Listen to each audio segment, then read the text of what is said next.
We just survived the Avatar drought. 19 days without any official new images or trailer, but I always believed. You guys might have lost hope, but I always believed. Being just a little over 1 month away from release, Netflix decided to release some new promo images of Avatar today. But that isn't the only interesting thing we have for today. We also finally have trailer news, and we know when that's going to be coming out, which is great. We'll get to that at the end of the video. But we also have a really cool interview with Albert Kim, who is the showrunner of Netflix's Avatar live action. He did an interview with the FFX magazine where he goes on to reveal a couple of really cool things. He goes on to talk about Azula's role in season 1, along with tough times after the original creators left production. As always, I'm going to be covering everything I just mentioned, so if you don't want to miss anything, well, you better stay until the end of the video.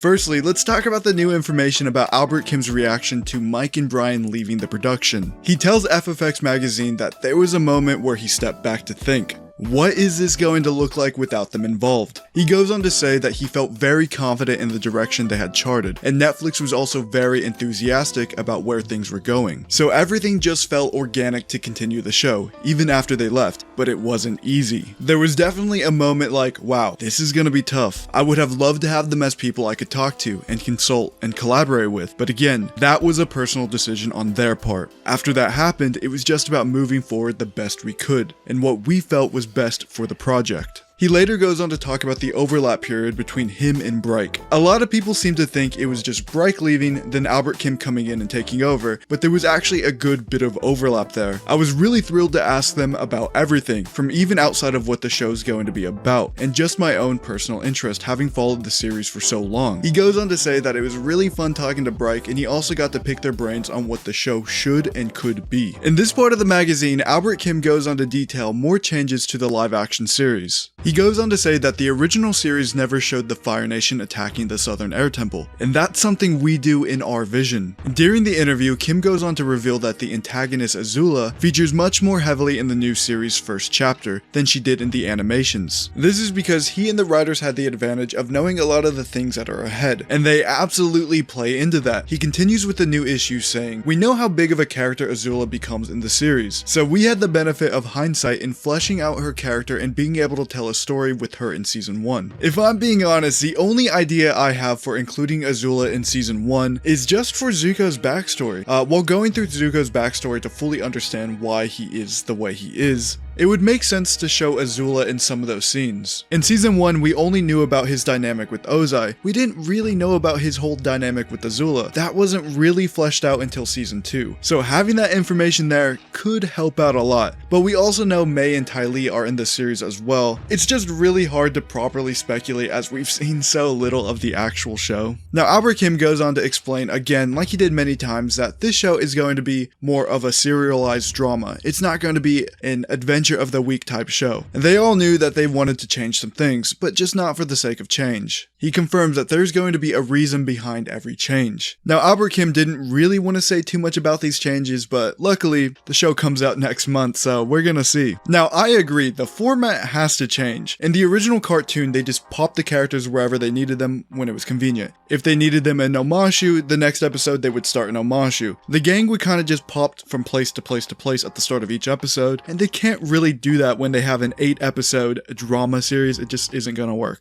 Finally, we get to the promotional images. First up, we have this new image of Aang. He's in this sort of crane stance, which is surprising. I don't think we've ever seen Aang do a crane stance in the original. I don't know if you guys have ever played For Honor, but all I can think about is Nobushi right here. If you guys played For Honor, you know exactly what I mean. I know all of these images of Aang on top of the mountain are sort of like an homage to this iconic image right here. I do like the extra detail Netflix adds. In the original, it was just Aang on top of a mountain with the whole mountain range in the background, and that's all you see. But in this image right here, you can see an air temple in the background with, of course, the iconic mountains. Now that I see this air temple, I'm actually curious what the other air temples are going to look like. Like, are they going to be exactly the same as this one? Because this one looks exactly like the one we see in the trailer, so maybe it's just the same one. Or are they going to make them all look different like in the cartoon? I don't know. They could go either way. Katara.